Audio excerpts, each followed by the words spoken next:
ఓం సాయిరామ్. మీ కుటుంబంలో ఇంతకు ముందు కూడా ఏమంత పెద్ద గొడవలు, వాగ్వివాదాలు జరగలేదు.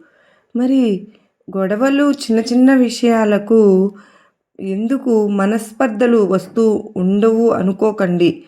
మీరు కూడా ఎన్నోసార్లు ఆ మనస్పర్ధలను పరిష్కరించే ప్రయత్నం కూడా చేశారు. కానీ మళ్ళీ వదిలివేశారు. ఇలా అనుకున్నారు, తగిన సమయం వచ్చినప్పుడు వీళ్ళంతట వీళ్ళే తెలుసుకుంటారు అని. కానీ తప్పు. ఎవరైనా సరే కుటుంబంలో వచ్చే చిన్న చిన్న సమస్యలను, మనస్పర్ధలను సమయం ఉండగానే చక్కదిద్దుకోకపోతే, పరిష్కరించుకోకపోతే తరువాత అవే పెద్ద సమస్యలు అవుతాయి. కనుక కుటుంబంలోని పెద్దవారి బాధ్యత ఇది. సమయం ఉన్నప్పుడే వారు ఆ సమస్యలను పరిష్కరించుకోవాలి. కుటుంబాన్ని ప్రేమ బంధంతో కలిపి ఉంచాలి. ఇదే అన్నిటికంటే గొప్ప ఆస్తి. మనం మన భావితరాలకు ఇవ్వగలిగింది కూడా. జీవితం ఒక వరం. అది నవరసాల సమ్మేళనం.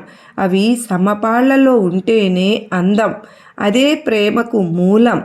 చెరుకుగడ గురించి తెలుసు కదా. మూలం చెరుకుగడ గురించి. అదే రసగని కానీ ఎక్కడ కటువుగా ఉంటుందో అక్కడ రసం ఉండదు.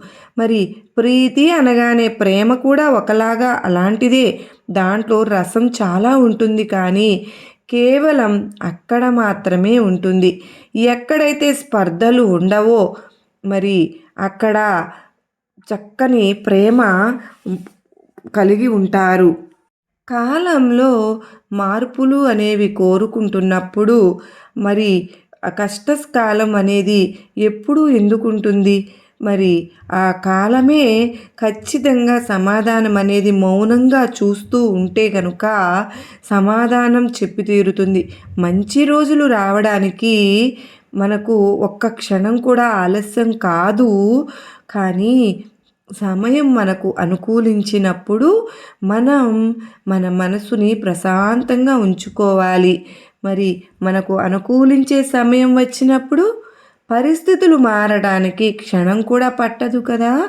మరి అలాగే వాస్తవానికి ఈ లోకంలో ఏదీ స్థిరంగా ఉండదు. అందుకనే ఒకవేళ నీకు గనుక నీ మంచి రోజులు గడిచిపోయాయి అని అనిపిస్తే కనుక అందుకు నువ్వు ఏమాత్రము బాధపడవద్దు. కానీ గుర్తుపెట్టుకో, ఒకవేళ సమస్య బాగోలేకపోతే ఈ కష్టకాలం కూడా ఎక్కువ కాలం ఉండదు.